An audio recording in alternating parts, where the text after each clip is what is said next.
महाराष्ट्र विधानसभा चुनाव से पहले एनसीपी शरद गुट ने अजीत पवार गुट के लिए चुनाव आयोग से बड़ी मांग कर दी है। एनसीपी की नेता सुप्रिया सुले ने सुप्रीम कोर्ट से राष्ट्रवादी कांग्रेस पार्टी के दोनों गुटों के साथ समान व्यवहार करने और उनकी पार्टी की ही तरह अजीत पवार नीत प्रतिद्वंदी गुट को भी नया चुनाव चिन्ह देने का अनुरोध किया है। बारामती से सांसद सुप्रिया सुले ने लोकसभा सदस्य सुले ने संवाददाताओं से कहा कि एनसीपी ने सुप्रीम कोर्ट से नैसर्गिक न्याय की मांग की है।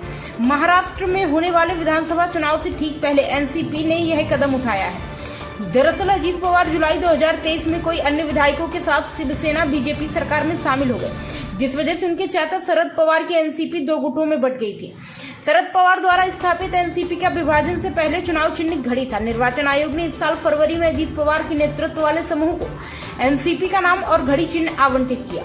सुप्रीम कोर्ट ने 19 मार्च को शरद पवार नीत गुट को लोकसभा चुनाव से पहले अपने नाम के रूप में राष्ट्रवादी कांग्रेस पार्टी शरद चंद्र पवार और चुनाव चिन्ह तुराहा बजाता हुआ आदमी का इस्तेमाल करने की अनुमति दी थी।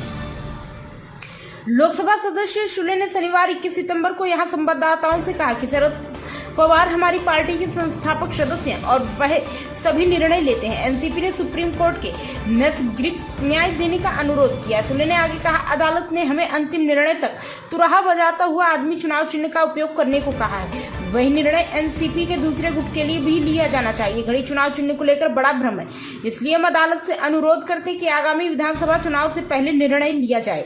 दोनों दलों के साथ होना चाहिए समान व्यवहार। शरद पवार की बेटी सुप्रिया सुले ने कहा कि एक ही चुनाव चिन्ह पर दो राजनीतिक दल दावा कर रहे हैं और अदालत ने अभी तक कोई फैसला नहीं सुनाया, इसलिए दोनों दलों के साथ समान व्यवहार किया जाना चाहिए।